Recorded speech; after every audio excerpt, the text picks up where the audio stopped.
Bonjour à tous, dans cette capsule numéro 4, on va voir comment étudier. Alors, quelques conseils rapides en débutant. Concernant la création de liens, alors comme l'enseigne Escudier et Desbasses, l'expérience pratique et les études expérimentales confirment que la reprise des notes de cours sous des formes diverses, donc les revoir, les recopier, les mettre au propre, les corriger, les compléter, réfléchir, ça améliore la compréhension et la mémorisation. Dans la prochaine vidéo, je vais vous montrer comment faire des résumés de lecture et aussi des schémas. Ça va vous permettre de mieux retenir l'information. Vous allez travailler l'information pour mieux la retenir. Un deuxième petit conseil, c'est les cartes éclairs. Donc, les cartes éclairs, c'est soit la version électronique ou version papier, mais dans le fond, sur un côté, il y aurait la question, sur l'autre côté, il y aurait la réponse. Il y a un outil en ligne que je vous propose, c'est Anki. Vous le voyez à l'écran, là, A-N-K-I. Et avec les cartes éclairs, c'est facile de pratiquer l'apprentissage espacé dont je vais vous parler là, dans quelques instants. Je vous recommande aussi de faire des fiches de mémorisation. Je vais vous l'expliquer là, dans la capsule suivante, comment faire des fiches de mémorisation en droit.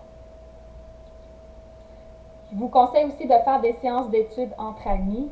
C'est sûr que ce n'est pas toujours évident de rencontrer des gens, surtout quand vous commencez le cours. Mais disons, en fin de session, là, vous pouvez vous amasser là, quelques étudiants ensemble pour vous poser des questions. C'est une bonne façon d'étudier, de faciliter votre apprentissage. Pour l'apprentissage espacé et la méthode Pomodoro, là, je vous en parle tout de suite. Donc, concernant l'apprentissage espacé, je vous ai trouvé une petite image qui explique bien ce que c'est. Je suis désolée, c'est en anglais.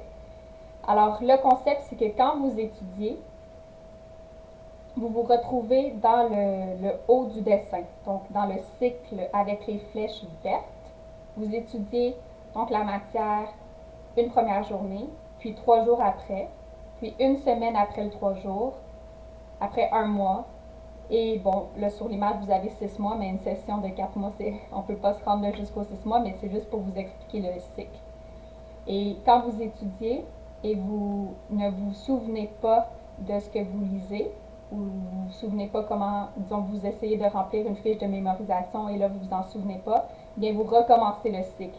Donc, si vous étiez rendu, par exemple, à une semaine, et là, vous faites une fiche de mémorisation, vous vous rendez compte que vous ne vous souvenez pas de la matière, on retourne à la première journée du cycle. Alors, vous allez recommencer à étudier la première journée, puis aux 3 jours, puis à la semaine, etc. Donc, cette technique-là, vous pouvez jouer un peu avec.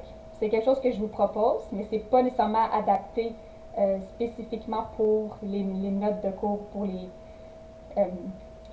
pour les notes de cours. Donc, si vous faites une fiche de mémorisation ou si vous faites des cartes éclairs, c'est plus facile d'utiliser cette méthode-là. Donc, c'est pour ça que je vais aussi vous montrer comment utiliser ces méthodes-là, puis vous allez pouvoir utiliser la méthode d'apprentissage espacé avec les fiches de mémorisation et les cartes éclairs.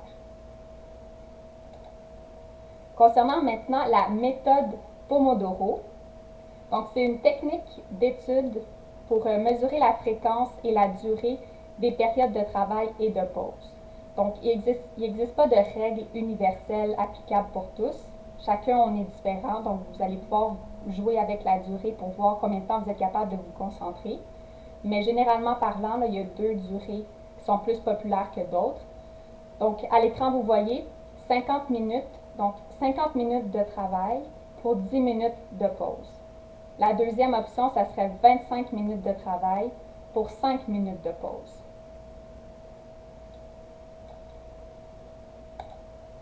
Donc, je vous ai mis à l'écran un exemple.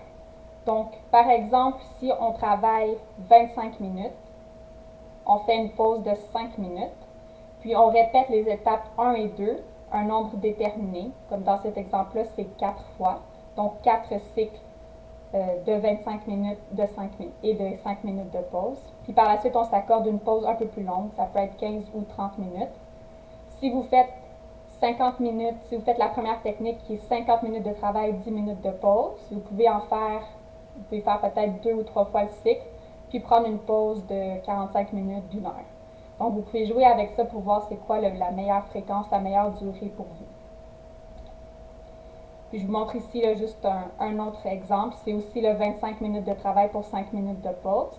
Mais vous voyez ici, ça vous dit que la première chose à faire avant de commencer ce qu'on appelle des tomates, alors avant de commencer votre période de travail de 25 minutes, il faut préparer sa journée. Donc c'est l'étape numéro 1 que vous voyez à l'écran.